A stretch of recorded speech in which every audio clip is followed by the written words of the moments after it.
eu sou a Francine, vou falar para vocês um dos diferenciais do nosso curso de metodologias ativas de ensino-aprendizagem. Um dos diferenciais é ressignificar os papéis que docentes e estudantes desempenham no processo de aprendizagem.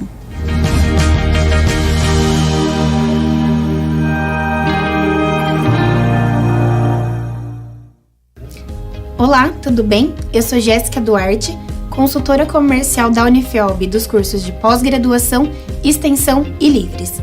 Neste momento de pandemia, estamos com o nosso atendimento em home office, então caso você queira mais informações ou esteja com alguma dúvida sobre a inscrição nos nossos cursos, você pode entrar em contato comigo através dos nossos canais de comunicação. E lembrando que mesmo com o isolamento social, as aulas na Unifelb não param nem mesmo um dia.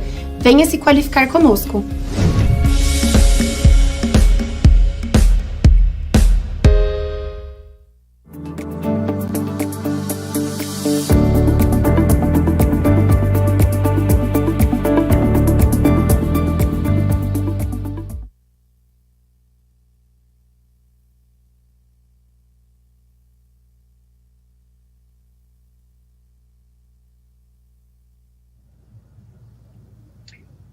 Boa noite, preparados para a nossa segunda noite de palestras do nosso segundo simpósio de formação docente.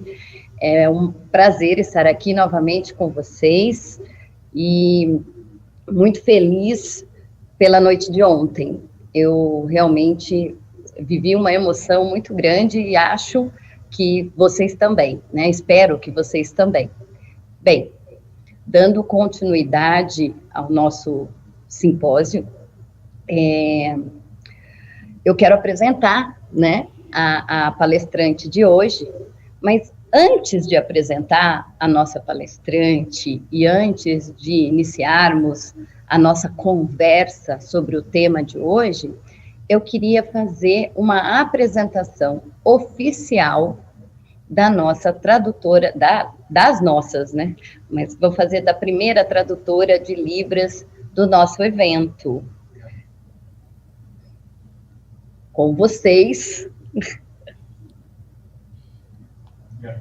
a Gabi.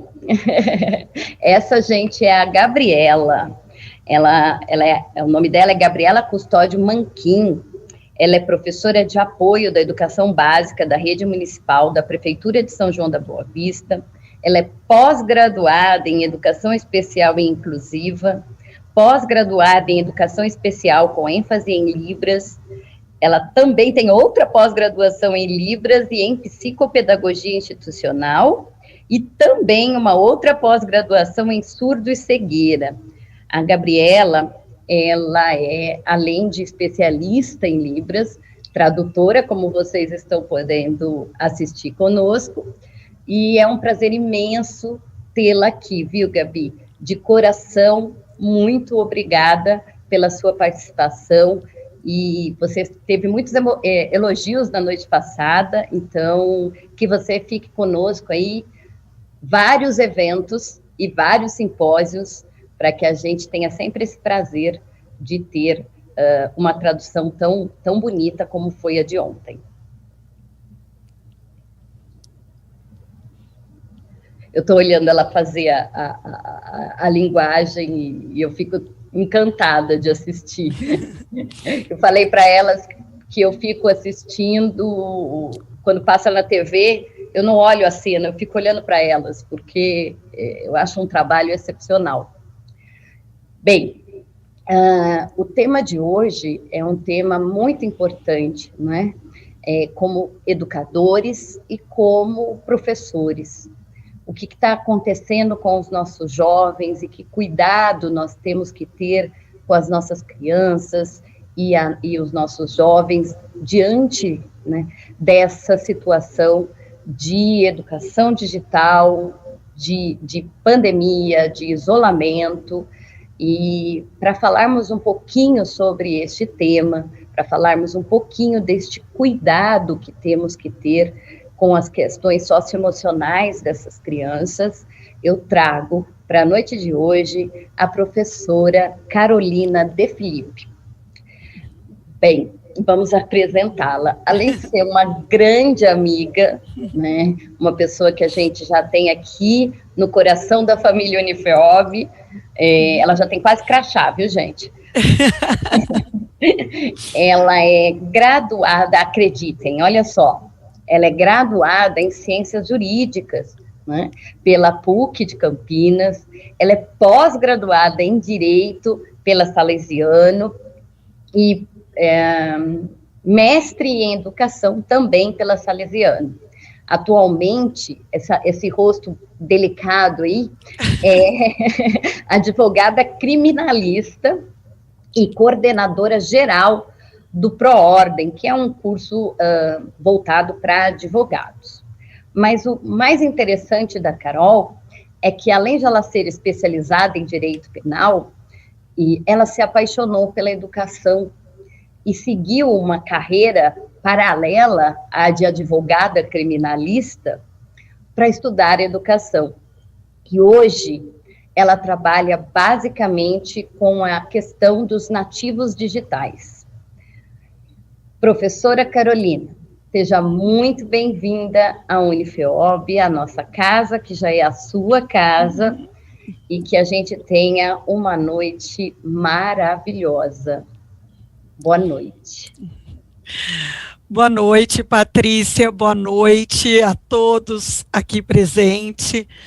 É um prazer enorme estar aqui, é uma honra estar falando aqui na Unifeob, né, de forma virtual, porque o momento assim nos impõe, mas, né, não deixa de ser de maneira muito carinhosa, porque me sinto assim em casa, sem dúvida nenhuma.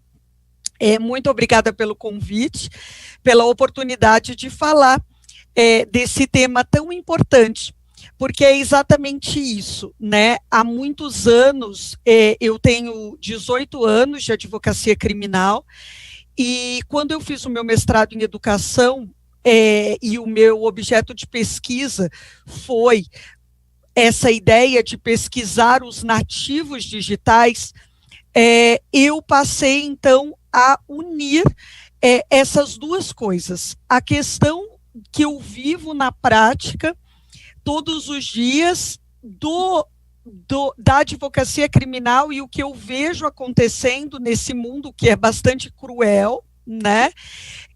E os estudos em relação a essa geração que nós temos hoje.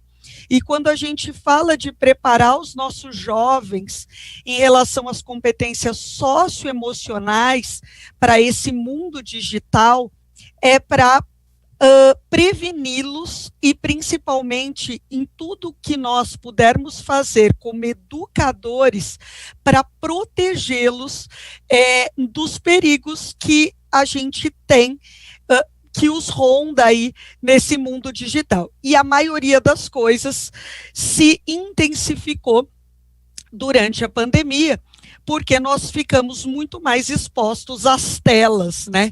E o confinamento nos colocou em situações que a gente não tinha até então.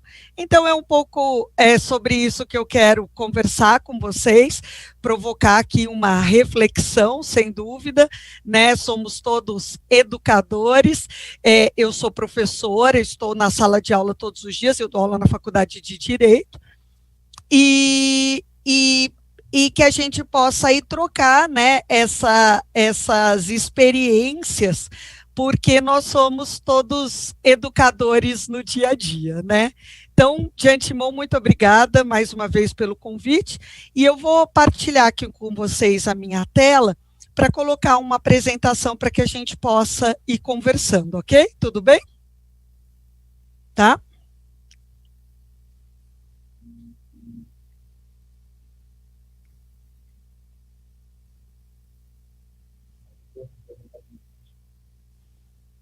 Aí você já... Isso, né? Então, para que a gente possa falar aí desta proteção das nossas crianças e dos nossos adolescentes no mundo virtual, desenvolvendo competências socioemocionais, né? Eu queria começar conversando um pouco com vocês, trazendo alguns dados, né? Hoje, gente, a internet é a maior porta para o mundo. Hoje, quando nós nos conectamos, nós estamos andando numa rua com outras 3 bilhões de pessoas. Hoje, quase a metade da população mundial está conectada. Então, a gente precisa ter essa noção e precisa passar, né, para os nossos jovens, para as nossas crianças, a ideia de que quando nós nos conectamos e nós ficamos conectados o tempo todo, nós não estamos protegidos dentro das nossas casas, dentro do nosso quarto, no conforto da nossa sala, ou protegidos dentro da nossa escola, dentro da nossa sala de aula. Quando nós nos conectamos, nós estamos expostos em uma rua com outras 3 bilhões de pessoas. Então, o tempo todo é preciso que a gente se pergunte e que a gente traga essa reflexão para eles. O que é razoável fazer numa rua com outras 3 bilhões de pessoas? O que é razoável expor para outras 3 bilhões de pessoas? Porque nós nunca estamos sozinhos quando estamos no mundo virtual. Além disso, é importante eu mostrar para vocês esses dados que foram atualizados agora, recentemente, que esses são os números da internet, esses são os números do mundo virtual em apenas 1 minuto. Isso é o que acontece em cada uma das plataformas, das redes sociais, em apenas 60 segundos. São feitos mais de 1 milhão de logins no Facebook em apenas 60 segundos. São trocadas 19 milhões de mensagens no WhatsApp em apenas 60 segundos. São visualizados quase 5 milhões de vídeos no YouTube em apenas 60 segundos. São feitas aproximadamente 4 milhões de buscas no Google em apenas 60 segundos. E a gente poderia aqui falar de todas as plataformas, a gente poderia falar aqui das mais importantes redes sociais. Por que eu estou trazendo esses números para vocês? Para que fique claro que o mundo virtual é a combinação da exposição para 3 bilhões de pessoas nesta velocidade. Tudo no mundo virtual ganha muito mais intensidade e os estragos e, por consequência, o perigo é muito maior por conta desses números. Porque a exposição é muito maior e porque as coisas acontecem com muita rapidez. Se a gente pensa que no WhatsApp se trocam 19 milhões de mensagens em 60 segundos, não adianta eu achar que eu posso mandar uma mensagem e depois apagá-la, que ela vai estar apagada. Porque o tempo que eu demorei para apagar, ainda que seja poucos segundos, é o tempo suficiente para que alguém tenha printado essa mensagem e guardado essa mensagem para usá-la no momento que for oportuno. E dessa mesma forma, em qualquer outra rede social. Então, nós precisamos, né, o tempo todo deixar claro para as nossas crianças e para os nossos adolescentes que não existe privacidade, não existe segurança num mundo digital em que a exposição e a rapidez acontecem desta maneira, com esses números.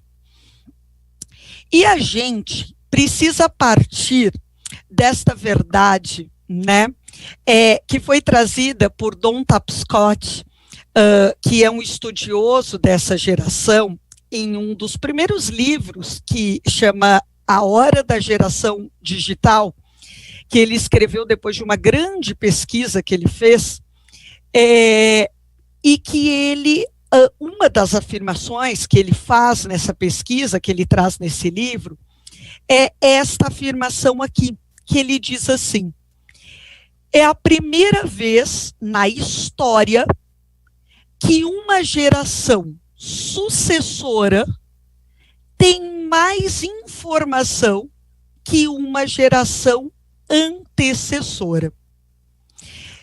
E essa é uma questão que daqui se desdobram muitas outras questões. E para nós, professores, educadores, essa é uma questão bastante importante, porque daqui se desdobram questões como a questão da disciplina, né, a questão do comportamento em sala de aula, porque muitas vezes aquele aluno que está sentado na nossa frente, ele tem mais informação sobre determinado assunto do que nós mesmos.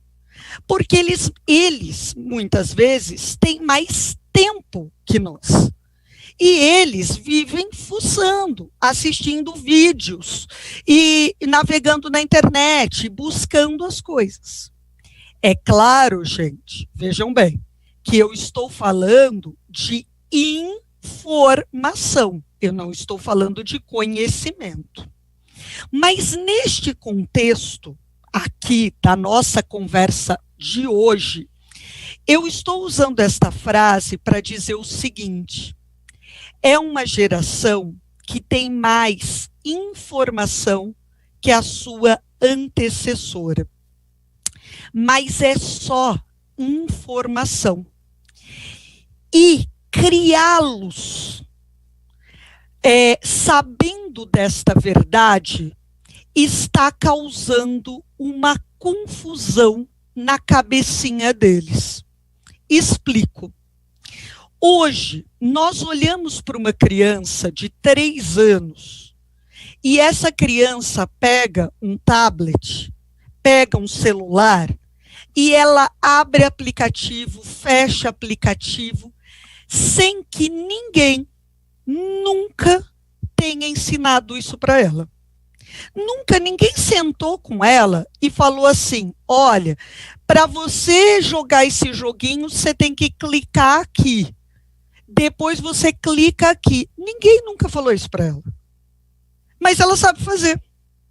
Porque ela foi fazendo intuitivamente, ela foi fazendo. E foi dando errado, foi dando certo, e ela foi fazendo. E assim ela foi descobrindo.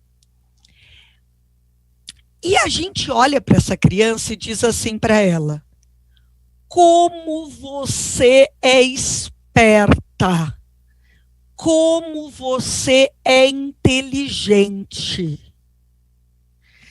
Aí a gente chega em casa com um celular novo e chama o filho de 10, 11 anos e fala assim: eu não sei mexer nisso.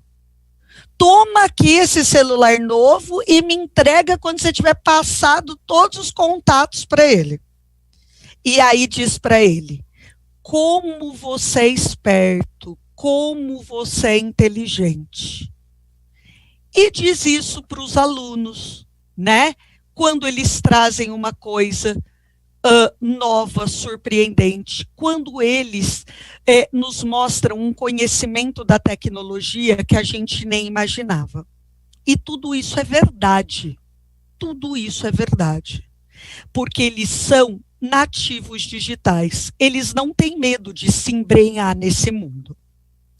Só que aí eles estão crescendo, acreditando que eles são muito espertos, muito inteligentes. Mas o que eles têm é um domínio da tecnologia diferenciado. É um acesso à informação diferenciado. Mas eles são tão imaturos como qualquer criança de 3, 6, 8, 12, 15 anos. Porque maturidade só a experiência de vida nos dá. Maturidade a gente só ganha vivendo, acertando, errando, batendo a cabeça, vendo que aquilo não dá certo. Não foi lendo livro e estudando, né, manuais que a gente amadureceu. E não é pesquisando no Google que eles vão amadurecer. Pelo contrário, essa é uma geração muito mais protegida que as gerações anteriores. Mas eles estão crescendo acreditando que eles são muito mais espertos. E aí, quando o problema real, quando o perigo de verdade bate na porta deles, eles não sabem lidar. Quando a adversidade mesmo, quando o conflito chega, eles não sabem lidar. Porque o que eles têm é informação e não maturidade. Maturidade, eles precisam desenvolver. E nós, claro, precisamos ajudá-los. Então, é sobre isso, né, que eu quero conversar com vocês. A gente brinca, né, que hoje a pirâmide de Maslow foi aumentada, né? Maslow, esse psicólogo comportamental, disse que as nossas necessidades se dividem em 5 necessidades, e a gente brinca que hoje as necessidades aí, a pirâmide foi aumentada nas necessidades de Wi-Fi e bateria, né? Essas necessidades vêm antes ainda das necessidades fisiológicas. Mas a verdade aqui, e eu quero falar das necessidades humanas trazidas por Maslow, a verdade é que quando a gente pergunta para um pai ou para uma mãe, e eu tenho certeza que aqui você devem estar me escutando, além de educadores, devem ter no meio dos educadores pais e mães também. Quero dizer, né, não disse no meu currículo, mas eu sou mãe, né, eu tenho um menino de 14 anos e uma menina de 7, então também vivo isso como mãe na prática, né? E quando a gente pergunta para um pai ou para uma mãe o seguinte, o que você quer para o seu filho? Qual é o seu maior desejo para o seu filho? Ou por que você, ou para que você educa o seu filho? Ou quando a gente pergunta para os professores, para os educadores, né? Quando a gente pergunta para um educador de verdade, né? Qual é teu objetivo ao educar? A resposta que vem dos pais, normalmente, é o seguinte: eu quero que o meu filho seja feliz. Normalmente, é isso que a gente escuta dos pais. Porque quando a gente diz eu quero que o meu filho seja feliz, nessa resposta eu estou dizendo eu quero que o meu filho se realize, né? Se realize como pessoa. Em ser feliz, aí está englobado uma série de coisas. Eu quero que ele seja um bom profissional, né? Que ele estude, que ele se forme, que ele seja um bom profissional, que ele encontre um bom companheiro, uma boa companheira, que ele viaje, que ele conheça outros lugares, que ele tenha uma boa condição financeira. Eu quero que ele se realize amplamente e seja feliz. E quando a gente traz isso para nós como educadores, a gente normalmente não vai ouvir da boca de um educador assim, eu quero que ele aprenda a fórmula de Bhaskara. Fim. A gente vai ouvir. Eu quero que ele aprenda, que ele tome gosto pela matéria, que ele entenda o propósito de estudar isso, que ele entenda que isso vai fazer diferença na vida dele. De novo, nós queremos que aquele aluno se realize, né? Nós não queremos uma coisa pontual, nós queremos mais. E aí a gente olha, então, né, para a verdadeira pirâmide de Maslow.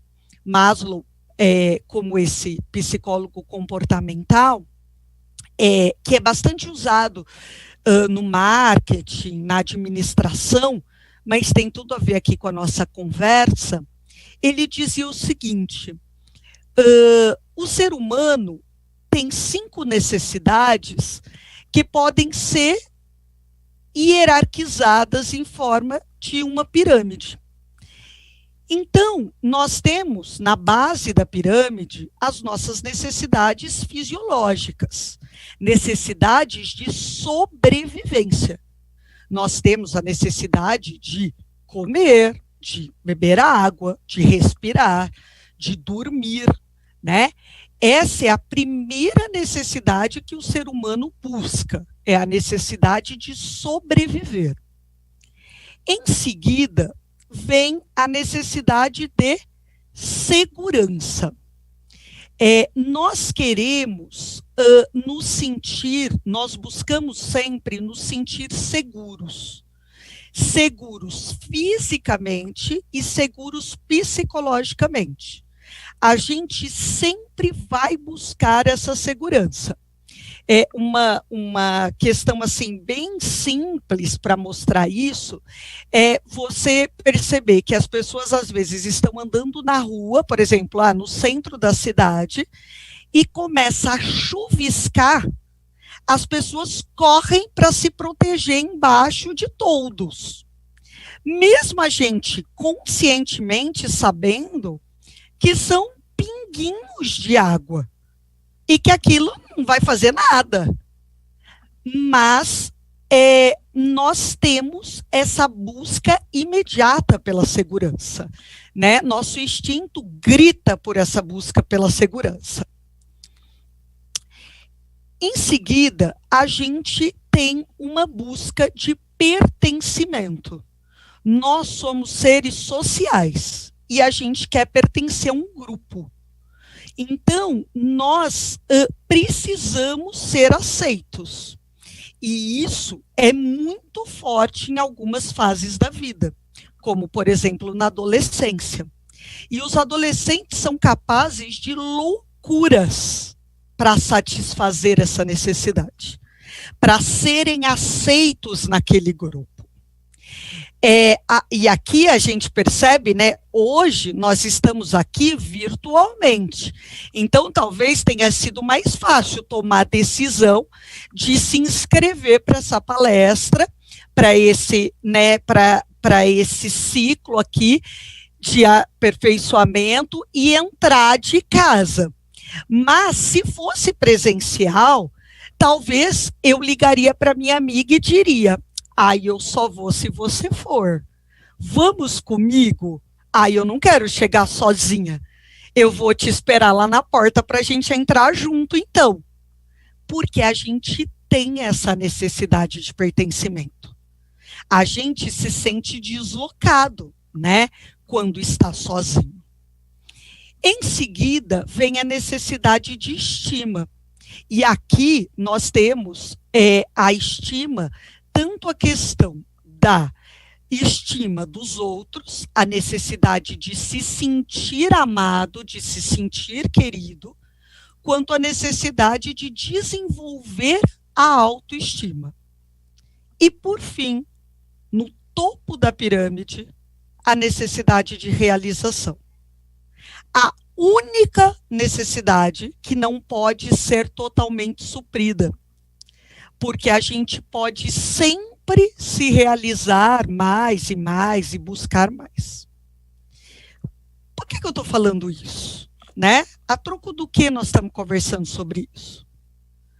Porque Maslow dizia que uma necessidade só pode ser suprida quando a imediatamente inferior foi totalmente suprida.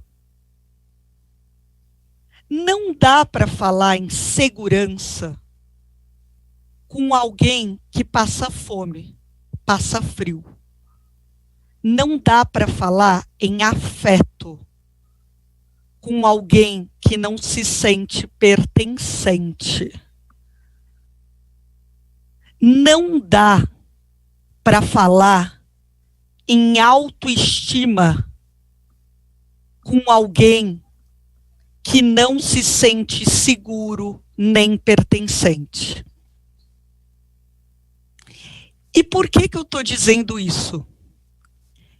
Porque não dá para ensinar a ler e escrever quem passa fome.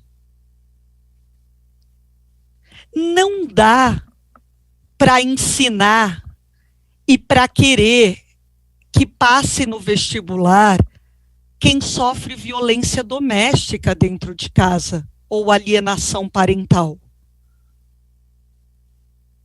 Não dá para querer que seja campeão nacional nas Olimpíadas de Matemática quem não tem um amigo dentro da sala de aula e sofre bullying dos outros amigos. Então, será que eu, como educador, fico só olhando para o topo da pirâmide? Eu quero realizar o meu aluno, custe o que custar. Mas eu não me preocupo se ele está seguro, pertencente, amado. Claro, gente, e nem se fala se alguém aqui tem uma experiência de já ter vivido situações de trabalhar em escolas de muita carência, né? Porque tem escolas em que as crianças vão lá só para comer, né? Então a gente tem essa realidade. Como que essa criança pode estar preocupada em aprender se ela primeiro tem que suprir uma necessidade das mais básicas, de sobrevivência? É claro, gente, que manter a pirâmide equilibrada não é papel exclusivo do educador, não é papel exclusivo da escola. É claro que é um papel muito grande da família e dos pais. Mas isso não pode ser ignorado por um bom educador.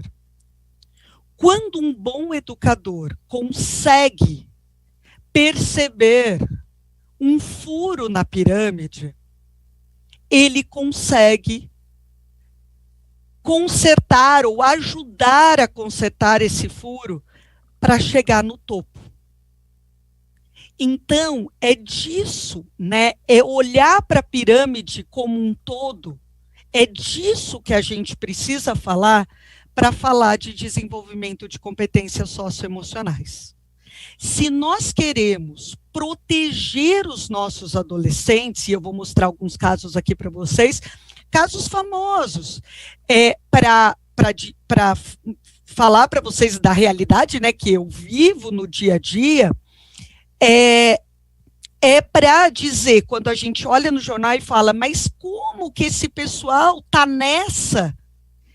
E muitas vezes, né, mas olha, tinha uma família, estudava numa boa escola.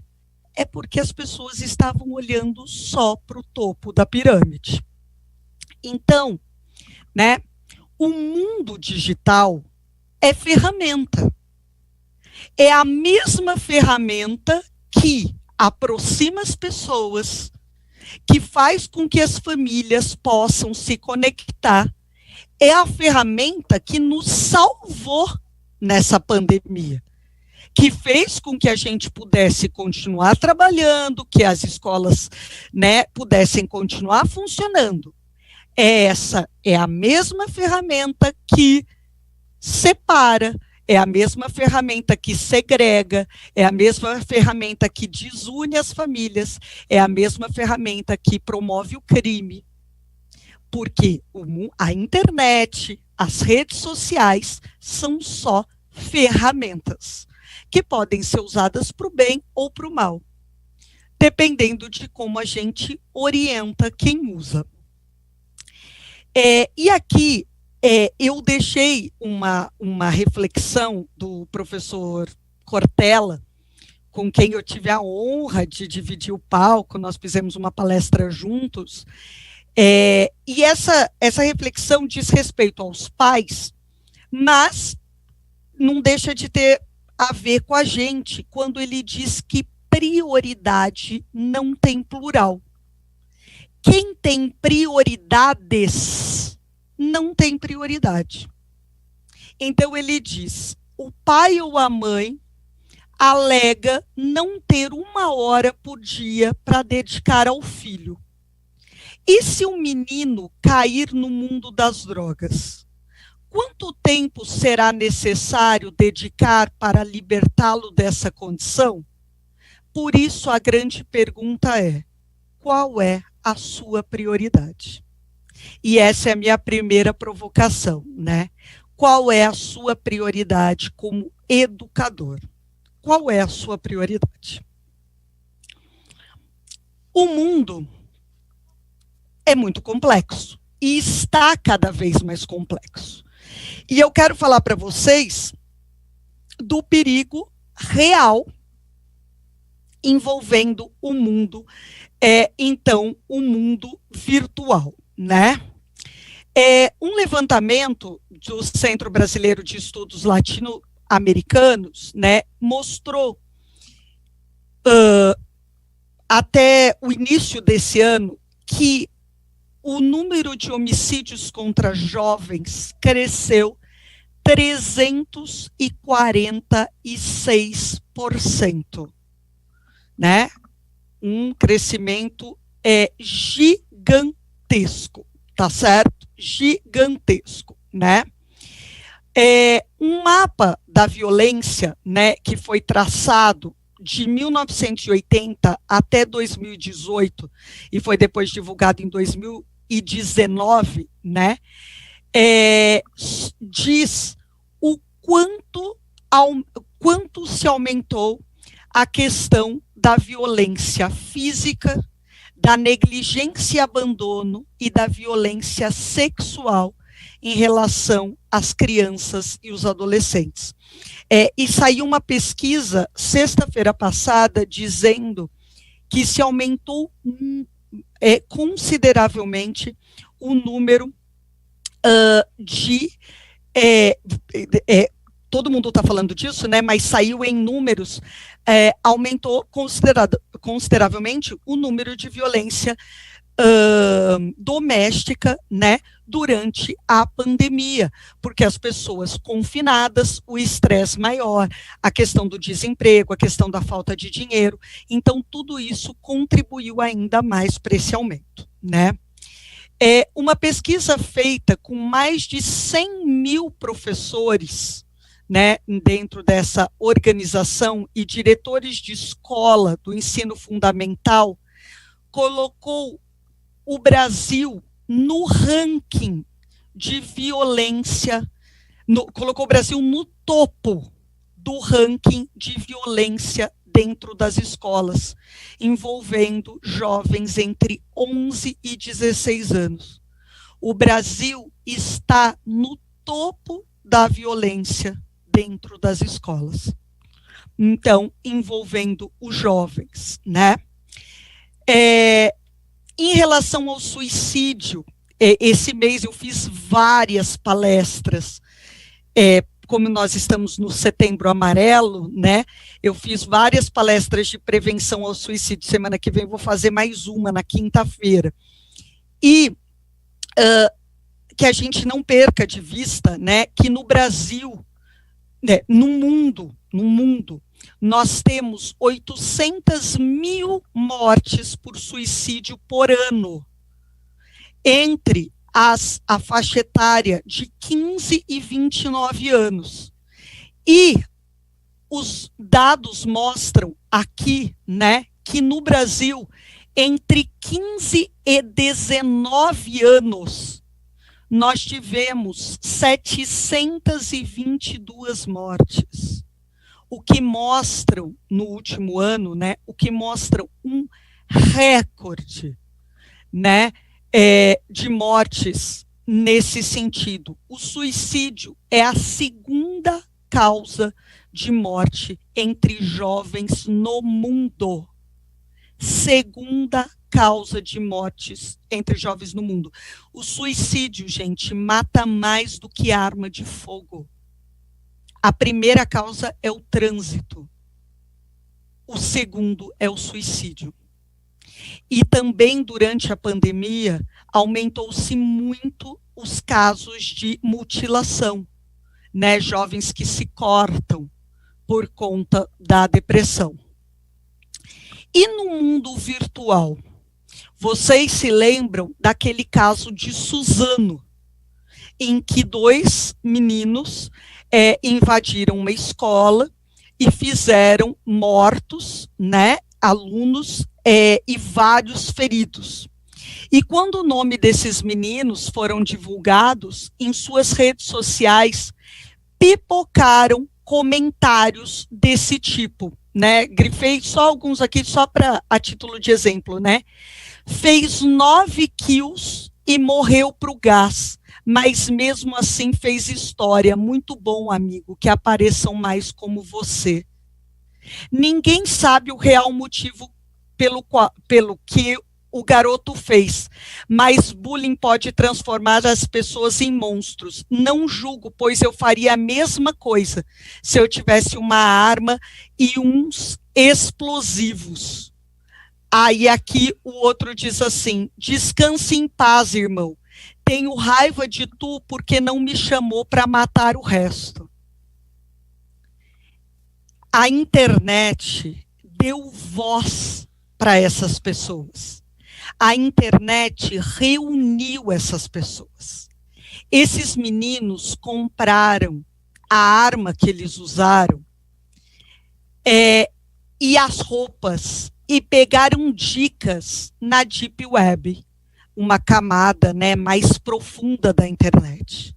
Então, a internet que é usada sem vigilância, ela proporciona esse tipo de encontro.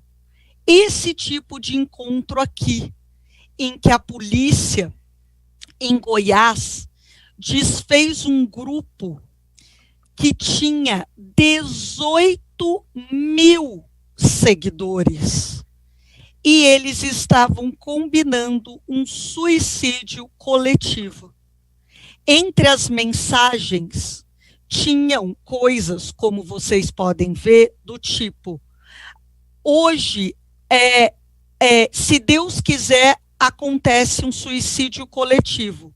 Pensando aqui, poderia ser uma boa levar umas cordas, caso saísse do controle. Hoje é dia, quem começa? Essa era a troca de mensagem entre os jovens, num grupo com 18 mil seguidores. Dentro de uma escola, os alunos faziam uma votação, esse foi um caso que eu acompanhei, e elegiam a vadia da semana.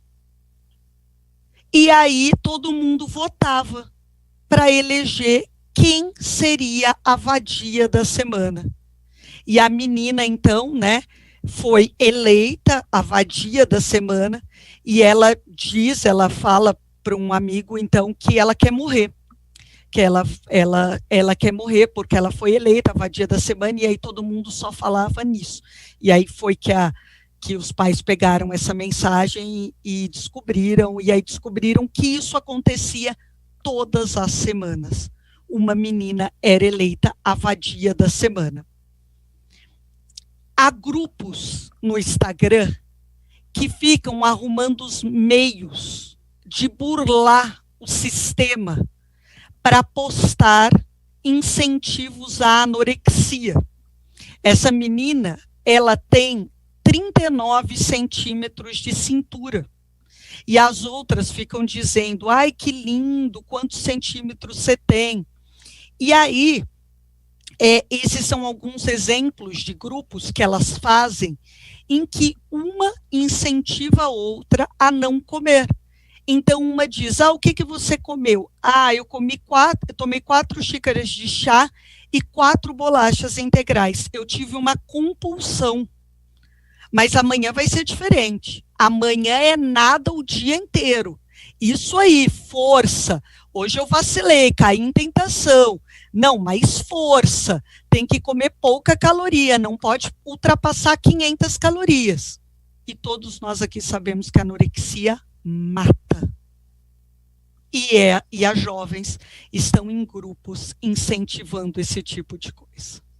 O que a gente pode fazer, né? O que nós podemos fazer? E aqui entra, então, né,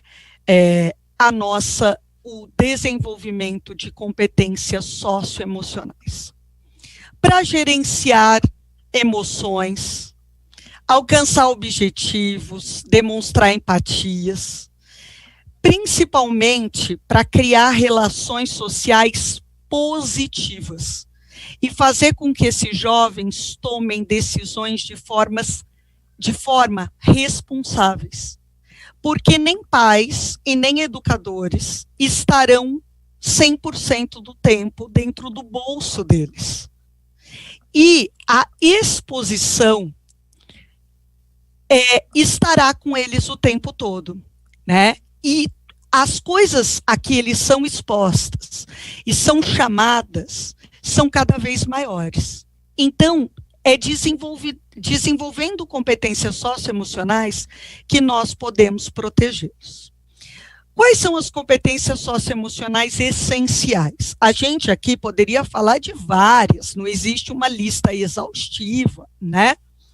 Mas, para que né, a conversa pudesse, para simplificar a nossa conversa, né? A ideia aqui é traçar nessas 3 linhas. Lidar consigo mesmo, lidar com o outro e lidar com os desafios. Então, pensando nesses 3 eixos, de lidar consigo mesmo, lidar com o outro e lidar com os desafios, o que nós podemos fazer?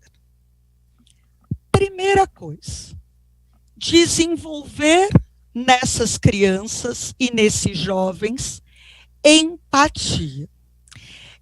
Empatia é uma palavra que vem sendo tão usada que parece que ela já está até gasta, né? Então, parece que ela acabou aí sendo um pouco aí banalizada, né? Todo mundo sabe o que significa empatia, que é se colocar aí no lugar do outro. Mas será que a gente realmente sabe como desenvolver empatia nessas crianças e nesses jovens. E eu digo para vocês o seguinte: nós precisamos permitir que essa geração sofra. Não existe desenvolvimento de empatia sem sofrimento. Quem não sofre não desenvolve empatia. Se eu não conheço o sofrimento, eu não reconheço o sofrimento no outro. Se eu nunca me frustrei, se eu nunca fui contrariado, se eu nunca sofri, como eu posso reconhecer isso no outro? Então, nós temos que permitir que essa geração sofra. Nós temos que permitir que essa geração se frustre, para que ela, né, a geração, mas para que eles, essas crianças e esses adolescentes, desenvolvam empatia. Quem não sofre não desenvolve empatia. Às vezes, a gente, numa ânsia de não querer que eles sofram, de protegê-los do mal, de querer que eles, né, fiquem bem, de querer proporcionar para eles sempre o melhor, nós estamos privando-os de desenvolver esse sentimento tão importante e necessário para que o mundo continue, que é a empatia. Permitamos, né, que as nossas crianças sofram, né? Não é provoquemos sofrimento, não é isso? Óbvio, né? Claro, mas a vida é feita, né, de frustrações em alguns momentos. Então, vamos permitir que essas frustrações aconteçam. Sempre gosto de contar a história de uma pessoa conhecida que toda vez que o peixe beta do filho dela morria, ela corria comprar outro antes que o filho descobrisse, né? É claro, na melhor das intenções, para que ele não sofresse. Só que se tem uma coisa que é certa nessa vida, é a morte. A morte vai chegar. Então, você não quer que o seu filho saiba e sofra que o peixinho beta morreu e está substituindo antes dele descobrir, mas a avó vai morrer, o avô vai morrer, e tantas outras pessoas podem morrer, né? E aí não vai dar para substituir. E aí vai ser bem pior. Então, vamos permitir isso às nossas crianças. Vamos desenvolver nas nossas crianças, né, autoestima. E desenvolver autoestima não é elogiar, né, gratuitamente, não é elogiar de graça, falsamente. Desenvolver a autoestima é desenvolver uma confiança verdadeira de acordo com a idade daquela criança. Recomendo aqui um livro, né, para os educadores, parece que o livro é para pais, mas é para pais e educadores, que se chama A Autoestima do Seu Filho. É um livro fantástico. E uma das coisas mais interessantes desse livro, eu acho que é o que eu tenho de mais interessante para dizer, no sentido de desenvolver autoestima, é a ideia de que quando a gente está falando com uma criança, a gente às vezes diz para... numa disputa, por exemplo, de brinquedos, a criança vai lá e quebra o brinquedo da outra. E a outra começa a chorar e fica com muita raiva da que quebrou o brinquedo e parte para cima dela para bater, né, na que quebrou o brinquedo.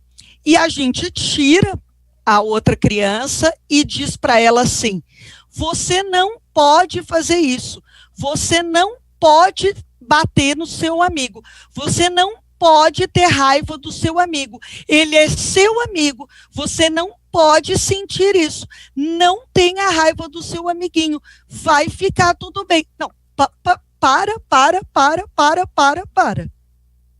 Né? Quantas vezes a gente escuta isso dentro de casa, né? Você não pode ter raiva do seu irmão, ele é seu irmão. Opa. Não.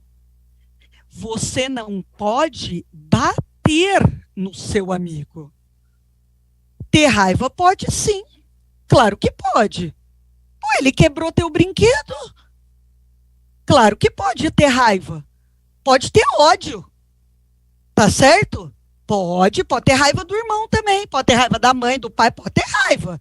Como que não pode ter raiva? Pode ter raiva, pode ficar bravo.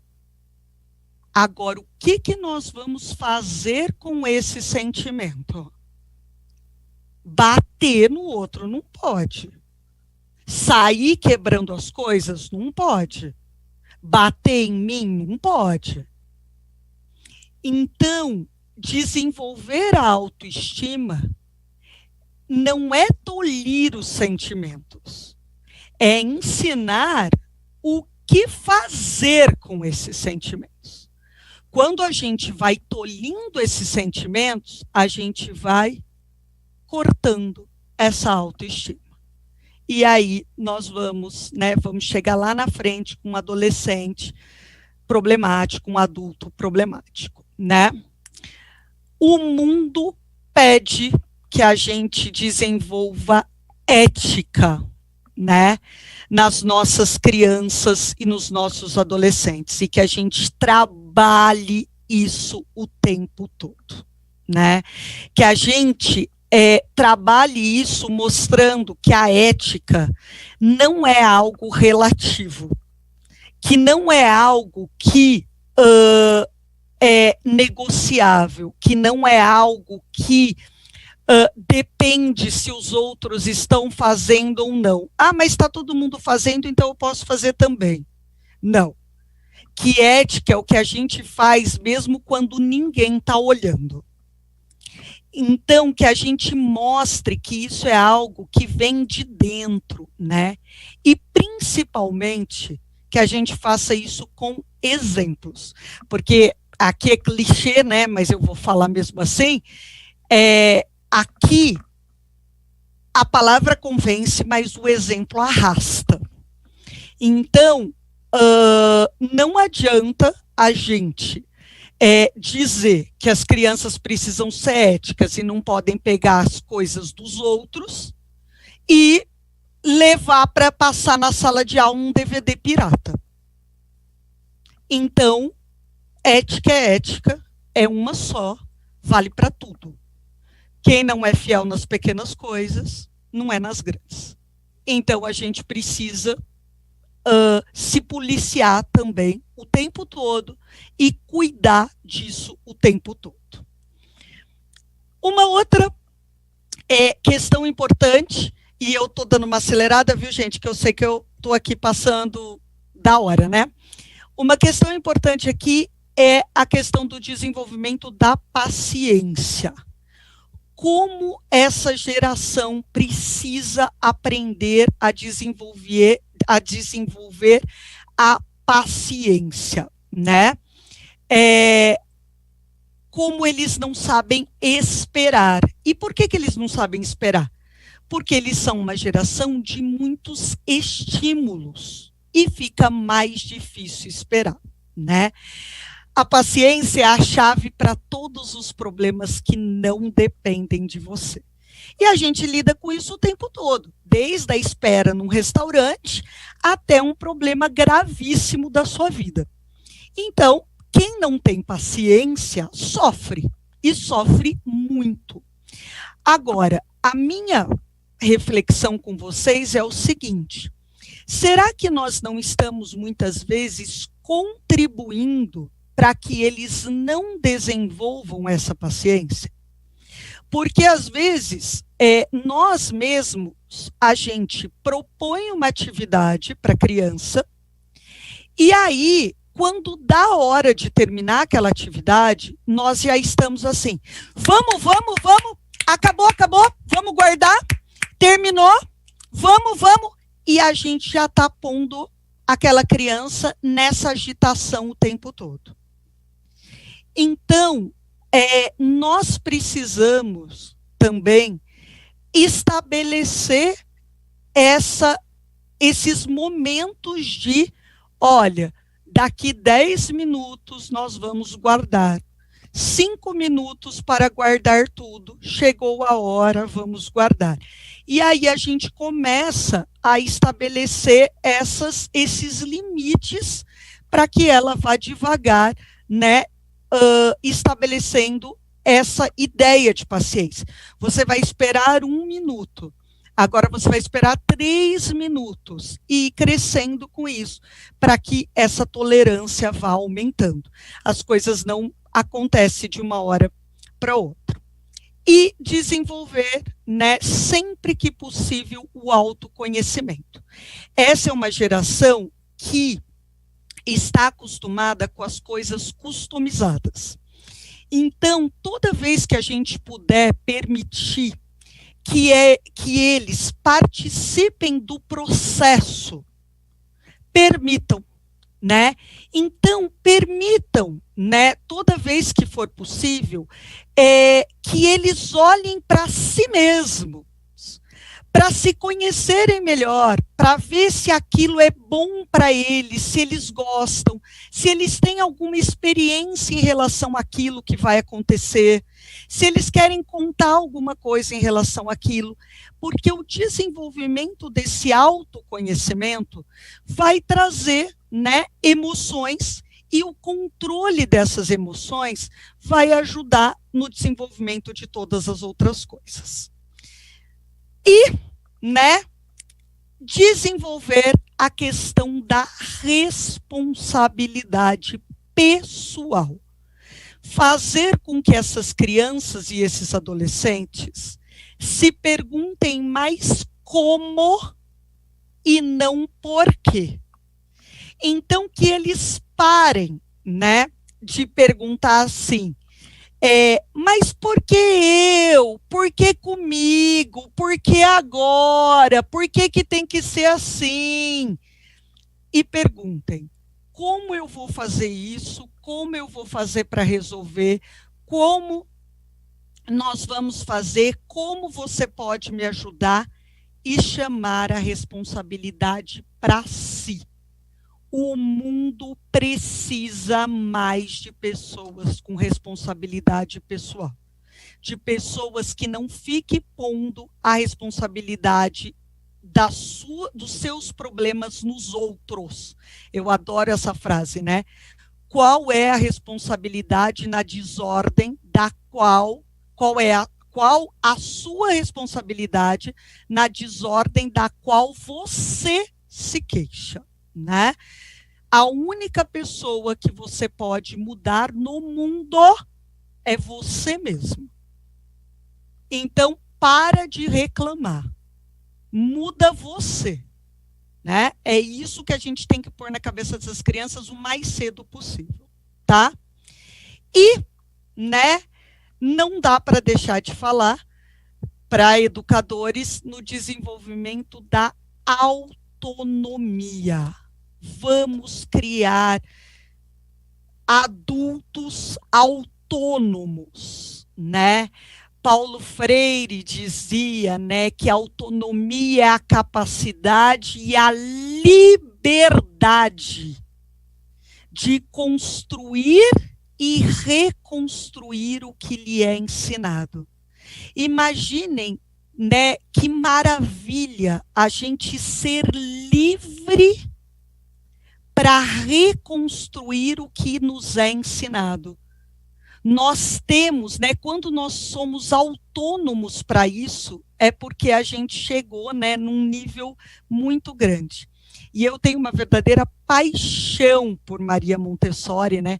Porque o que a gente está discutindo hoje, essa mulher falava, né, lá no século passado. E ela dizia, né, qualquer ajuda desnecessária é um obstáculo para o desenvolvimento pessoal. Então, toda vez que a gente faz uma coisa desnecessária para uma criança, a gente está fazendo com que ela não se desenvolva. E aí, gente, para terminar mesmo, tá? Para mim, essas são as figuras que mostram aí a ação dos educadores, né? Proteger quando for preciso, empurrar, né, quando for necessário. E como que a gente faz isso? Mostrando para eles que todo mundo que atingiu o seu objetivo passou por atividades enfadonhas, passou por momentos difíceis, chatos. Ninguém chegou no topo fazendo só coisas legais. Quem chegou lá no topo do Everest e hasteou a bandeira feliz da vida, quem ganhou a medalha nas Olimpíadas, quem ergueu o troféu, pegou tempestade de neve, teve a corda estourada, o dedo do pé congelado, fez um monte de coisa que não gostava e de coisa chata. Ninguém faz só o que gosta todo dia. Então, quando a gente faz atividades repetitivas, enfadonhas, chatas, é porque a gente tem um objetivo maior lá na frente. A gente não faz só o que gosta. E eles precisam saber disso. Essa ideia de que tudo tem que ser divertido, maravilhoso, ótimo, não existe na prática. A gente tem que ter um objetivo, um propósito maior. Isso sim, né? E buscar, olhando para esse propósito, que as outras atividades sejam melhores. Nisso eu acredito, né?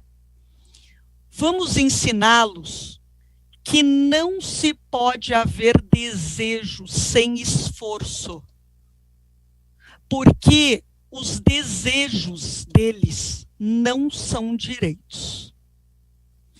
Quando eles acham que os seus desejos são direitos, nós estamos lidando com jovens, com crianças extremamente mimadas.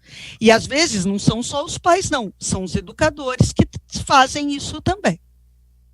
Então, os seus desejos têm que ser realizados através de esforços. O que vale é o processo, e a gente tem que valorizar o processo o tempo todo. Então, se ele quer, né, uma coisa maior, ele quer alcançar alguma coisa, ele vai se esforçar para isso. Não é um direito adquirido. Porque se ele entende que é um direito, ele não vai se esforçar e também não vai dar valor para aquilo.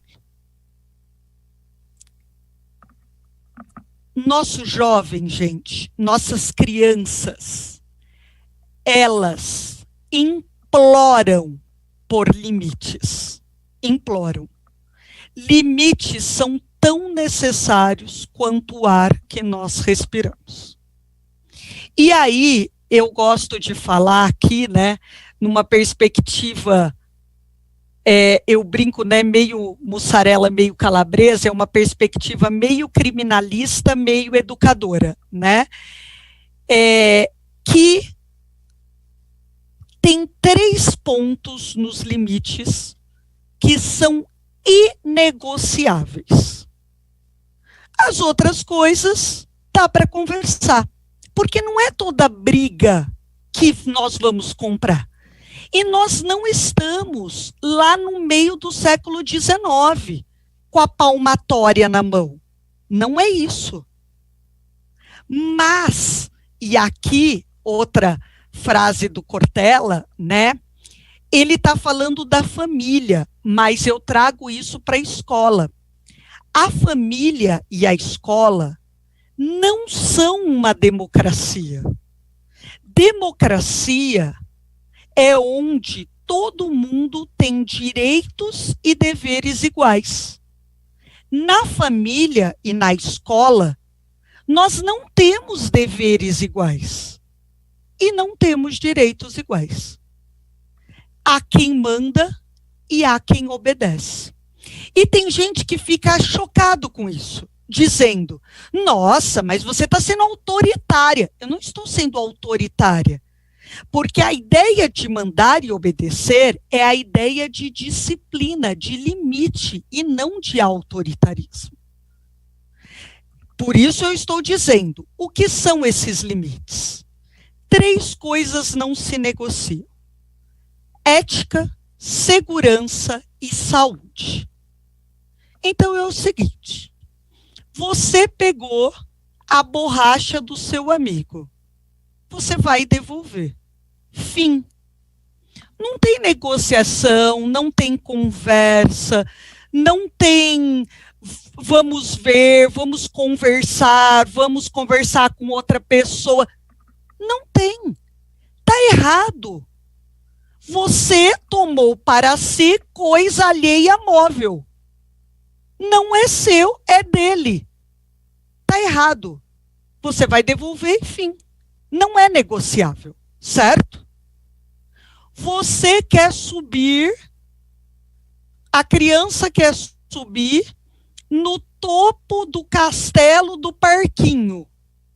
Não pode, não é seguro, é perigoso. Ela vai descer e fim. Não é negociável. Não vai chamar ninguém, não vai conversar, não vai discutir, não vai chamar o pai. Ela não vai subir e acabou. Fim. Né? E a criança precisa, hoje não se dá mais remédio na escola, né? Mas uma questão aí ligada à saúde, por exemplo, né? A criança quer ficar na chuva, tá uma chuva enorme, tá brincando no pátio e a criança quer ficar lá brincando na chuva. Não vai ficar. Ela vai ficar doente, vai tomar chuva, pode cair, ainda se machucar. Não tem conversa, não é uma escolha. Então, em relação, tudo o que diz respeito, né? Isso vale nas famílias também. A ética, segurança e saúde, então quer andar sem cinto de segurança na cadeirinha do carro. Não vai andar. Nós não vamos discutir isso. Não quer tomar o antibiótico. Nós não vamos discutir isso. Agora, quer ir fantasiado de Batman no shopping. Tá, ok, não é mais adequado. Mas será que vale comprar essa briga? Deixa aí fantasiado de Batman no shopping. Talvez não valha essa briga. Talvez dê para conversar, né? Então, os limites são necessários como o ar que nós respiramos. E tem coisas que não são negociáveis. Outras são, porque essa geração quer conversar, quer argumentar, mas não significa que tudo está negociável, porque nós não estamos aqui falando de uma democracia. Que a gente possa, como professores, estou terminando, viu, gente, dar uma bênção cuidadora. O que é uma bênção cuidadora? Eu estou contigo, mas não de forma incondicional. Eu estou contigo aqui para te ajudar, do seu lado, para te proteger, para te acompanhar, mas eu não vou te apoiar se você estiver errado, porque esse não é o meu papel. Então, eu estou aqui, mas eu estou do seu lado, nós somos do mesmo time, mas eu estou aqui também para apontar quando você não estiver certo. E, por fim, né, ser profeta de verdade, né? O que é ser profeta, né? Ser profeta é dizer, olha, isso aí vai dar errado. Esse caminho que você está escolhendo não vai dar certo. Essa tua atitude vai te levar para um mau caminho. Só que dizer só isso não é ser profeta, isso é jogar praga. Ser profeta de verdade, né, é dizer, isso vai dar errado e você deveria, né, fazer isso. Essa atitude não é boa e o melhor caminho é esse. O profeta anuncia, né, e mostra o caminho da verdade, né, mostra o caminho certo. Então, que a gente possa ser profeta de verdade. Eu gostaria de terminar, gente, com um texto que não é meu, é de uma psicopedagoga, tá? Mas que encerra aqui essa conversa que a gente está tendo, tá? Ele se chama Os Filhos do Quarto, né? Mas tem tudo a ver aí com a nossa conversa. Antes, perdíamos filhos nos rios, nos matos, nos mares. Hoje, os temos perdido dentro do quarto. Quando brincavam nos quintais, ouvíamos suas vozes, escutávamos suas fantasias e, mesmo à distância, sabíamos o que se passava em suas mentes. Quando entravam em casa, não existia uma TV em cada quarto, nem dispositivos eletrônicos em suas mãos. Hoje, não escutamos suas vozes, não ouvimos seus pensamentos e fantasias. As crianças estão ali, dentro de seus quartos, e por isso pensamos estar em insegurança. Quanta imaturidade a nossa. Agora ficam com seus fones de ouvido, trancados em seus mundos, construindo seus saberes sem que saibamos o que é. Perdem literalmente a vida, ainda vivos em corpos, mas mortos em seus relacionamentos com seus pais. Fechados num mundo global de tanta informação e estímulos, de modismos passageiros, que em nada contribuem para a formação de crianças seguras e fortes para tomarem decisões moralmente corretas e de acordo com seus valores familiares. Dentro de seus quartos, perdemos os filhos, pois não sabem nem mais quem são ou o que pensam suas famílias. Já estão mortos de sua identidade familiar. Se tornam uma mistura de tudo aquilo pelo qual eles têm sido influenciados. E pais nem sempre já sabem o que os seus filhos são. Você hoje pode ler esse texto e amar, mandar para os amigos, pode enxergar nele verdades e refletir. Tudo isso será excelente. Mas como psicopedagoga, tenho visto tantas famílias doentes com filhos mortos dentro do quarto. Então, faço você um convite, por favor, aceite. Convido a você tirar seu filho do quarto, do tablet, do celular, do computador, do fone de ouvido. Convido você a comprar jogos de mesa, tabuleiros e ter filhos na sala, ao seu lado, por no mínimo 2 dias estabelecidos na sua semana à noite. E jogue, divirta-se com eles. Escute as vozes, as falas, os pensamentos e tenha a grande oportunidade de tê-los vivos, dando trabalho. E que eles aprendam a viver em família, se sintam pertencentes no lar, para que não precisem se aventurar nessas brincadeiras malucas, para se sentirem alguém ou terem um pouco de adrenalina que antes tinham com as brincadeiras de quintal. Cassiana Tardivo, tá certo? Gente, muito obrigada mais uma vez pela oportunidade, tá aí meus contatos, tá certo? Então, muito obrigada, viu? Passo a palavra aí a Patrícia. Desculpa por ter avançado a hora, Patrícia. Seu microfone está fechado. Desculpem.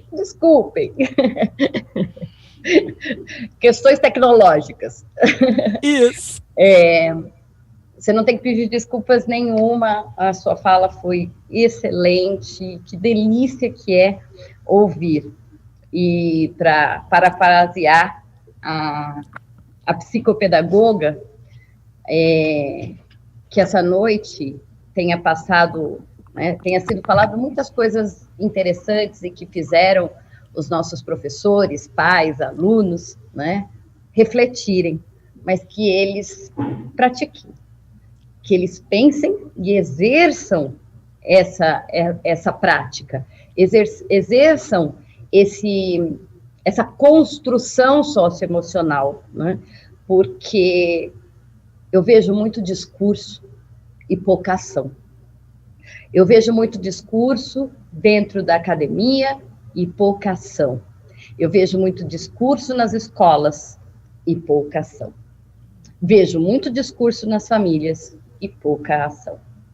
Então, que o nosso discurso hoje provoque ações, né?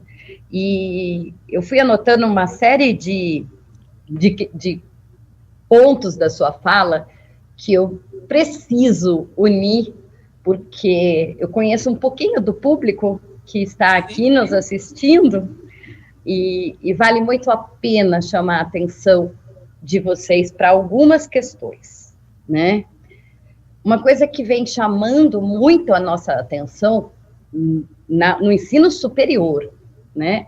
Não estou falando nem de educação básica, estou falando de ensino superior, é que cada vez mais chegam até nós, né, para se formar, né, para ter uma profissão, jovens que não sabem se frustrar, que não aceitam o não, e que entendem que tudo pode ser negociado, né?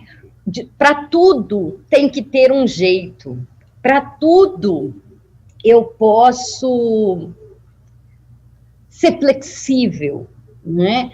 E o discurso do direito, né? E nós sabemos, a nossa geração sabe, o quanto nós lutamos por uma sociedade democrática, o quanto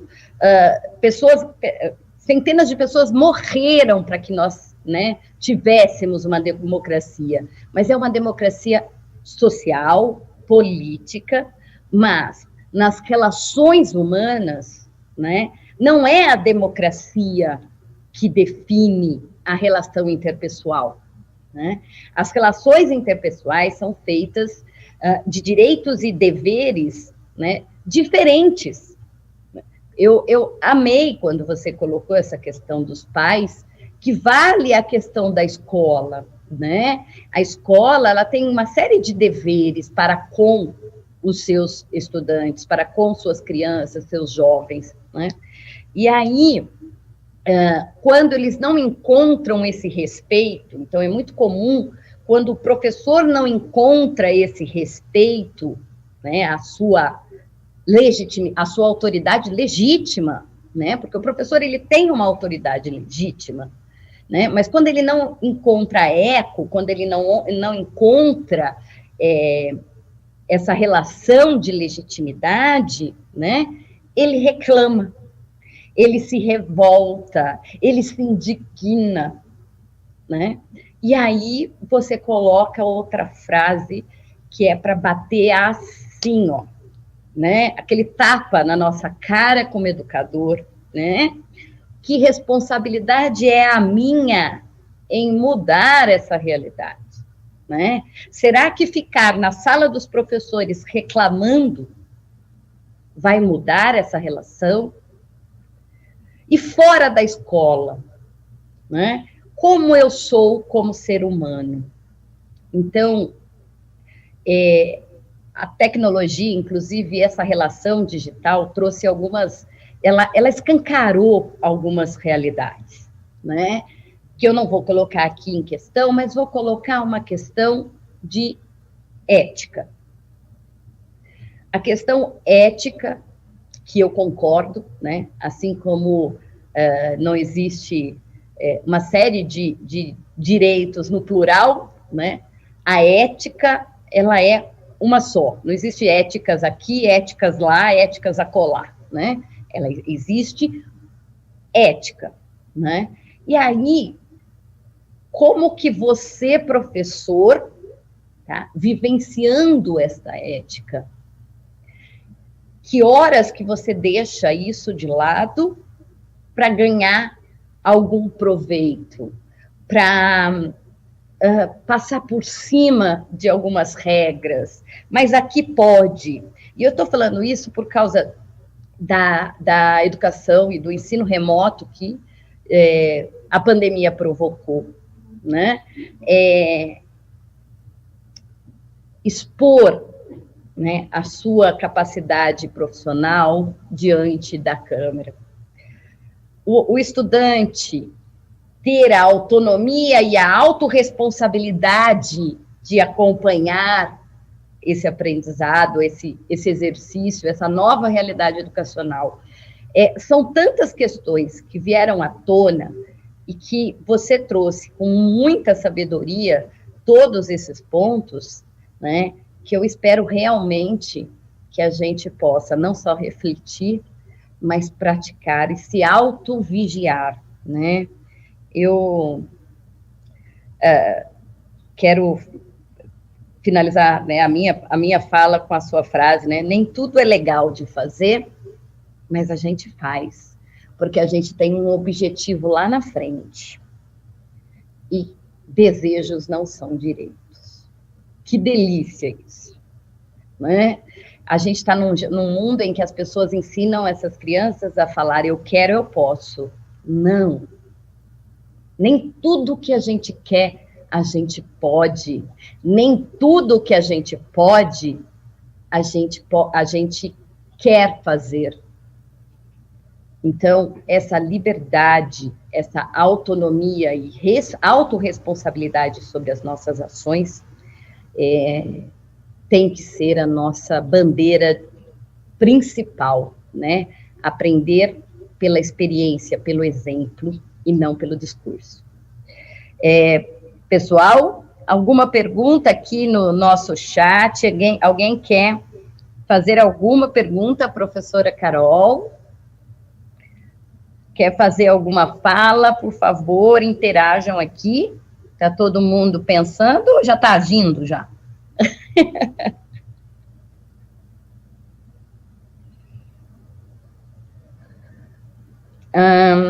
Olha aqui, temos uma pergunta.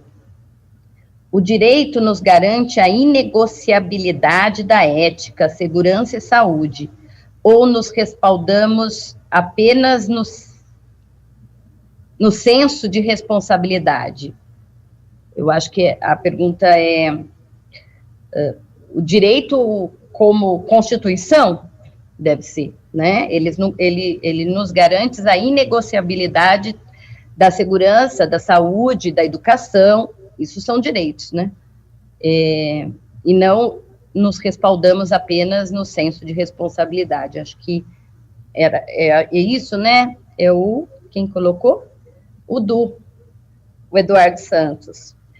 Acho que foi mais uma reflexão do que uma pergunta, né, Carol? Com certeza. E assim, lembrando, né, que a ética ela está acima do direito, né? Porque a gente pode ter leis que não são, infelizmente, né? A gente pode ter leis que ferem, muitas vezes, a questão ética. Então, quando a gente vê, muitas vezes a gente fica até indignado, a gente vê leis aumentando o salário de determinada classe privilegiada, tirando direitos de uma classe menos privilegiada. O direito permite isso, mas não que isso seja ético, né? Excelente exemplo, Carol, excelente exemplo, como fundos para educação, né? Cortando, né?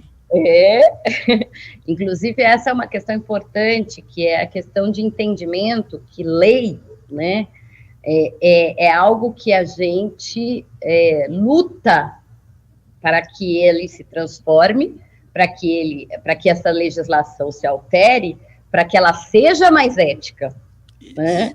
E privilegie, né? E dê acolhimento a todos, e não privilegie um grupo, né? Então, você falou uma coisa que é muito importante, que é a ética está acima, né? Os nossos valores estão acima do direito. Exatamente, porque a lei, né, Patrícia, a lei é instrumento também, né? E como instrumento pode ser mal usado, né? Em mãos erradas, né? Exatamente. Carol, muito, muito obrigada. A sua fala foi muito, para variar, né? Muito, muito gostosa. A gente aqui adora, né, ouvi-la. É sempre um aprendizado. E você é sempre bem-vinda aqui. Como a gente já disse, você já tem crachá, pode entrar, sinta-se em casa, que a Unifeob está de portas abertas para você sempre, viu? E eu não consigo chamar nenhum advogado de doutor, então... Isso é bobagem. Não, isso é bobagem, pelo amor de Deus. Não, eu agradeço muito a oportunidade, uma delícia. Para mim é realmente uma honra, viu, Patrícia? Muito obrigada mesmo. Como professores, todos nós, a gente sente falta, né, da interação, né? Com certeza. Mas foi uma honra, muito obrigada de coração, e eu estou sempre à disposição, viu? Obrigada mesmo. Obrigada. Obrigada, viu? Gente, para quem acompanhou a nossa palestra até agora e viu no começo um vídeo divulgando a nossa pós-graduação de metodologias ativas, o pessoal do comercial mandou uma mensagem aqui durante a palestra da professora Carol, que quem se interessar e falar que estava aqui assistindo, tiver com o nominho lá no formulário, que é o formulário de presença, gente, vai ter um valor especial na nossa pós. Então, quem ficou aqui até o final, por favor, coloque o nome e entre em contato, ou a gente entra em contato com vocês, para que vocês tenham aí um valor especial na nossa pós-graduação.